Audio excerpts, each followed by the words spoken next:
Hello, my name is Meerah and I am a Lorekeeper in one of ASUS libraries, and today I wanted to talk about the lesser old one, Rlim Shaikorth. The name of the one that they served was Rlim Shaikorth, and he dwelt in the highest summit of the Ice Mountain.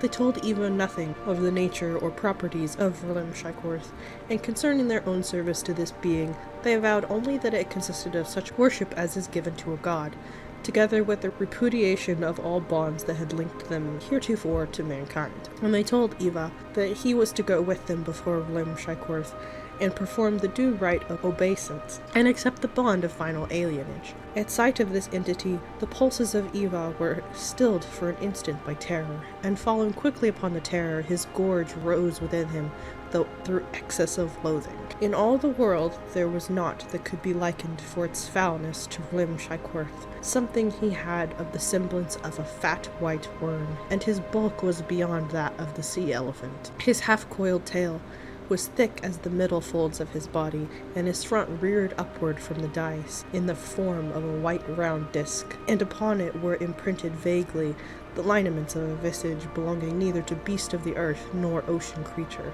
And amid the visage, a mouth curved uncleanly from side to side of the disc, opening and shutting incessantly on a pale and tongueless and toothless maw. The eye sockets of Rlim Shaikorth were close together between his shallow nostrils, and the sockets were eyeless, but in them appeared, from moment to moment, globules of blood-colored matter, having the form of eyeballs, and ever the globules broke and dripped down before the dais. And from the ice floor of the dome there ascended two masses like stalagmites, purple and dark as frozen gore, which had been made by the ceaseless dripping of the globules. Rlim Shaikorth first appears in the 1941 story The Coming of the White Worm by Clark Ashton Smith, and predictably is alternatively known as the White Worm. It is described as a massive pale worm with dripping empty eye sockets and a gaping maw. Many speculate that Rlim is from a different world, dimension, or plane of existence, but ultimately we do not know from where Rlim originates. As such, we also do not know how old Rlim is either. Rlim first arrived on Earth in the Hyperborean age, and from that moment it arrived, it brought destruction. It stalked the coast of Yakilth, recruiting sorcerers for its priesthood and inflicting death on any others. It feeds on the bodies, souls, knowledge, and minds of its victims, and it increases in size with every meal.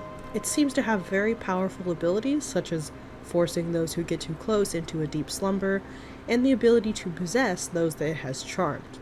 Rlim also has the ability to change the anatomy of humans so that they may survive sub-zero temperatures, though only wizards and sorcerers seem to be able to survive the physiological transformation.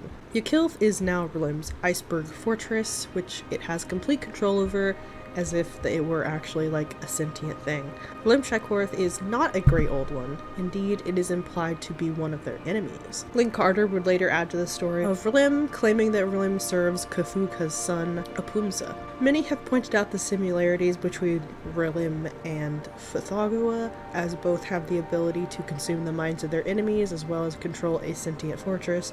In Vtuber's case, it's Katinga the Comet, and for Rlim, it's Yakilth the Iceberg.